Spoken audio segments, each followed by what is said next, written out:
10 years into our marriage, I became very wealthy thanks to the percentage of ownership I had in my father's company. So I bought my loyal and lovely wife a mansion for us to live in, which came with a butler who was prepared to take care of all the undesirable chores.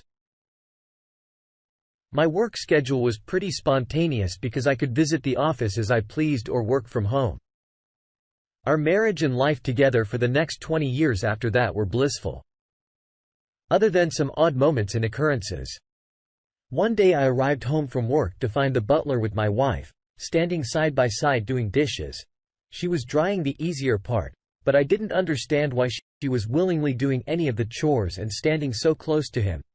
Their elbows touched a few times and I coughed to let them know I was there. My wife jumped, but he just moved away from her a little bit. She said she felt bad. He was in here all by himself. So she wanted to keep him company and help a bit. She was so cheery and warm. I couldn't tell if she had any ill intentions. Another time I came home to find her lounging in the pool with the butler, gardening and staring at her. They laughed a few times before I came out to greet them. It was clear that they were at least friends, but I didn't like how friendly they were. I thought I was just being controlling and jealous. So I accepted that my wife was friends with and cared about the butler. What was the harm in that if I trusted my wife of 17-ish years? At this point, we spent every moment I wasn't busy together. I loved her and I could tell she loved me yet. Another odd occurrence was when I walked upstairs to find the butler closing our bedroom door. It had been hours since I was upstairs because my wife was still sleeping. It was odd and I asked him if she called for him. He jumped when I spoke and turned around sheepishly. Although I could tell he wanted to act normal. He stammered and said she called to ask him for some water. I accepted that for a moment but reminded him that he was not to enter our bedroom or open the door. He didn't know what to say besides, "Yes, sir." He walked away quickly and I opened the door to find my wife in her panties, drinking water. I asked her if the butler saw her like that and she said, "No, she just took off her robe again." I was skeptical. I was heavily considering hiring a new butler. It seemed like she was flirty with him at least. And I didn't like that. He was most likely in our bedroom with my wife in her panties before I could terminate him. I saw him smelling my wife's panties. I know it's really bad. Really ballsy. I caught him on the security camera. I told him that was unacceptable and made my wife really uncomfortable. I didn't even tell her about it. But when I told him she was uncomfortable, he instantly looked like he didn't believe me. That ticked me off. I told him he was fired. I hired someone else this time, a female maid, since I knew my wife was straight. I decided that even if I was jealous and protective, it was a smart decision. 1 week later, I arrived home to find the maid outside gardening. I went upstairs and found the butler. I fired coming out of our bedroom once again, except this time he was dressed in regular but still kind of formal clothes. He looked at me like he was amused but inconvenienced because I was there and saw him. I asked him what he was doing in my house again and he told me my wife hired him for something else. He said it with such nerve. All I wanted to do was punch his smug face. I told him to leave and not to come back no matter what. My wife told him as she walked away. I went into the bedroom and found my wife wearing a skimpy little nightgown. I asked her what was happening and she looked nervous. She said I was home earlier today than the week before.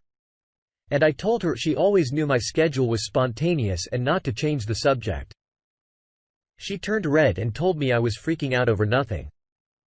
I asked her why she couldn't explain why she was here in her skimpy nightgown after the butler I fired just came out of the room. She was pretty stunned and said she hired him back for things around the house. The maid couldn't handle. I asked if one of those things was helping her with her personal plumbing and lubrication.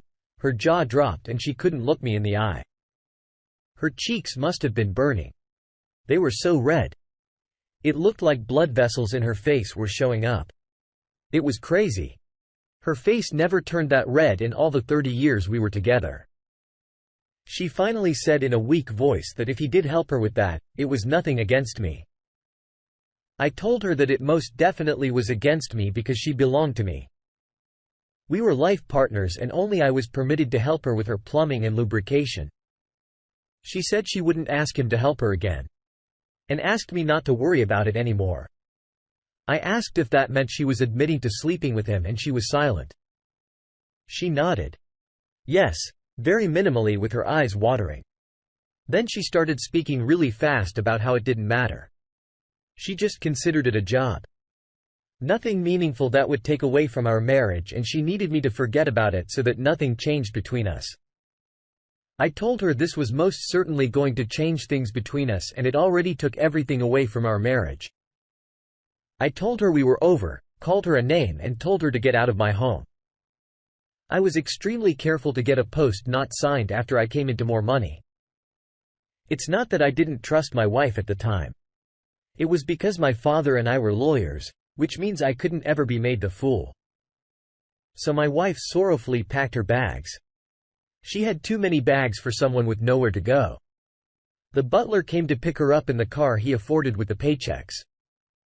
I gave him. They stayed in a motel where the butler had been staying after I fired him. My wife had so many belongings, clothes, that she had to leave some of it behind, which I immediately told the maid to sell on eBay or keep for herself. They stayed in that motel as long as they could, but their money ran out without me signing the checks. They tried to contact me individually, blaming each other for what occurred and asking me to take them back into the mansion. It was gratifying that they were turning on each other and failing to survive or do anything with their lives. Even to this day, my ex still tries to ask me for help and gives me some updated sob stories about where she is in life. It is not glamorous. It's far from what she was accustomed to with me. I've become something like Bruce Wayne in town and I have no complaints even though her betrayal hurt. I knew from the moment I found out that I could recover from it. Not because of my money but because I know what love is, and it wasn't that I am sorry your wife couldn't see what a great life she had with you. I honestly feel like the attention and sexual tension she experienced with the butler was too much for her immature brain to handle. It was a man in close proximity to her that she shouldn't sleep with. No matter how much he would have been willing. He obviously paid her attention. And when their friendship developed, she couldn't keep her legs closed. I believe she was egotistical and materialistic and didn't have the respect she should for her providing and loyal husband. What this type of woman needs to understand is that resisting temptation pays off in the end. No man should be able to convince them to disrespect themselves and their spouses by breaking their vows and trust. I'm not sure what happened in your wife's head, but we are all here for you to offer support. Now, let's get into our second story for today. One fateful day when my wife went to work, she forgot her phone. I took the opportunity to check it and was appalled by what I found. I should have known what was going on because my wife, 25, was extremely excited about going to work. Suddenly, she said it was because she became in charge of a business task that she really enjoyed. It was something like designing different abstract images each day for a newsletter. I, 28, believed her. She was a good girl and I was proud of her for earning us additional income for living expenses. The only other dead giveaway was that she didn't want to have sex as often. But then I knew why. It was because she was sexting with a coworker, sending pictures and talking about the sex they had. It was disgusting. I drove to her work immediately. I backed up all the stuff for her phone because although she wasn't getting it back, it was going to be deactivated. I brought it with me and started by showing the receptionist, who I only met once before. Then I asked her if I could get a guest pass to go have lunch with my wife. She giggled and gave me one. She knew I was sarcastically infuriated and this was going to be a heck of a show. She followed me in putting up a "be back in 5 minutes" sign that she scribbled out. Everyone looked up from their desks to see me. I must have looked determined and angry. I asked everyone to gather around and they did. I said I had some news to share about somewhere they all knew. Well, they were all sparkly-eyed with gossip, endorphins. When they found out who I was talking about. People started looking around for AP, and my wife AP came out of the bathroom just then, and we all looked at him. I announced that there was a guide who had the audacity to sleep with my wife. Some of the coworkers started shouting out insults at him. Among these, he was called despicable. Just then my wife's head peeked out of her office. When she saw everyone looking at her, she went back inside and shut the door. Now everyone knew what my wife and AP looked like naked. Some girls whispered that they knew something was going on between them. Co-workers took the time to print /draw signs that said slanderous insults and taped them on my wife's office door. I thanked them for their creativity and left wondering where the boss was that allowed all this to happen. When my wife got back to the house, I already had the locks changed. She took the stuff I let her have to AP's house. They both quit their jobs that day and walked out shamefully. In our town, there was just one major employer for like half the population. So when I shared with people the things my wife talked about and took pictures of everyone in the area, knew about it or saw it, it didn't take long for them to decide to move about 500 miles west. I couldn't have asked for a better outcome since she moved out of state. Our divorce was made final through the mail. She didn't ask me for anything. Thank God.